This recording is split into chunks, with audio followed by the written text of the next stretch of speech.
Hi வணக்கம். எல்லோரும் எப்படி இருக்கீங்க? நல்லா இருக்கீங்களா? இன்றைக்கி நான் சொல்ல போகிற கதை என்னென்னா, தெய்வம் ஒன்றே அப்படிங்கிற ஒரு கதை தான். அதாவது ஹரியும் சிவனும் ஒன்று அறியாதவர் வாயில மண்ணுன்னு நம்ம கேள்விப்பட்டிருப்போம் இல்லையா? ஹரி சிவ பேதம் நிறையா பேர் சொல்லுவாங்க.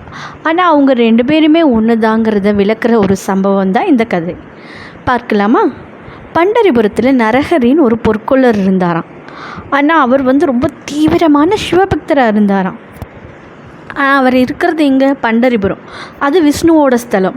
அவர் கேட்க வேண்டியது எல்லாமே ஹரிவிட்டல நாமம். அவர் வரவேற்று உபசரிக்க ஒரு சிவனடியார் கூட இல்லை.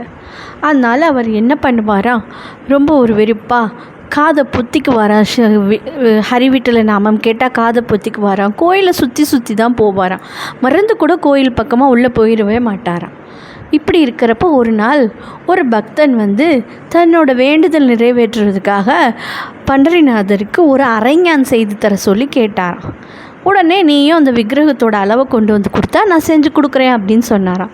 அவனும் விக்கிரகத்தை அளந்து கொண்டு செஞ்சு கொடுக்குறபடி சொன்னோடனே அவரும் ஒரு அரைஞான் அழகாக செஞ்சு கொடுத்தாராம்.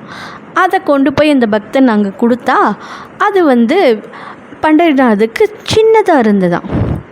இவர் உடனே சொல்லவும் உடனே நரஹரி அதை பெருசு பண்ணி கொடுத்தாராம். இந்த தடவை அது கொஞ்சம் பெருசாக இருந்துதான். அந்த பக்தனுக்கு இது என்னடா சோதனைன்னு சொல்லிட்டு அவர் நேராக அந்த நரஹரிக்கிட்ட ஐயா பொற்கொள்ளரே, நீங்களே நேரடியாக விக்கிரகத்தை அளந்து பார்த்தாதான் உங்களுக்கு தெரியும், தயவுசெய்து நீங்கள் வாங்கன்னு சொல்லவும் நரஹரி முதல்ல மறுத்துட்டாராம். ஆனால் இந்த பக்தரோ விடாமல் வற்புறுத்தி அவரை சம்மதிச்சுக்க வச்சுட்டாராம். நரஹரியும் சரி, ஒரு நிபந்தனை, என்னோட கண்ணை கட்டி கோயிலுக்குள்ளே கூட்டிகிட்டு போங்க, நான் பண்டரிநாதனை பார்க்க மாட்டேன்னு சொன்னாராம். சரின்னு சொல்லிட்டு இவர் என்னடா இப்படி விசித்திரமாக இருக்காருன்னு கண்ணை கட்டி நரஹரியை கோவிலுக்குள்ளே கூட்டிகிட்டு போனாராம். இவரும் விக்கிரகத்தை அளவெடுக்க ஆரம்பித்தாராம்.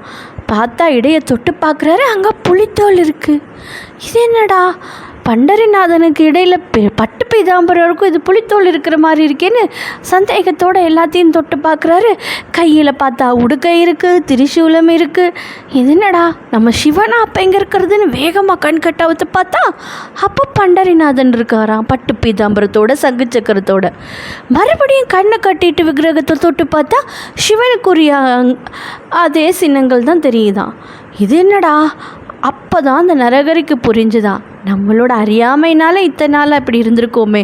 கண்ணை மூடினா சிவனாகவும் கண்ணை திறந்தா விஷ்ணுவாகவும் காட்சி அளிக்கிறாரே, அப்போ தெய்வம் ஒன்று தான் புரிஞ்சுக்கிட்டு தெய்வத்தோட காலில் விழுந்து மன்னிப்பு கேட்டு அதுக்கப்புறம் அரைஞானம் செய்து கொடுத்தாராம். கடவுள் எல்லாருக்குமே ஒன்று தான். நம்ம அவங்க விருப்பப்பட்டபடி ஒரு விருப்பப்பட்ட வடிவத்தில் கும்பிடுறோம், அவ்வளோதான். மிச்சப்படி கடவுள் எல்லாம் ஒருவரே தான். நன்றி, வணக்கம்.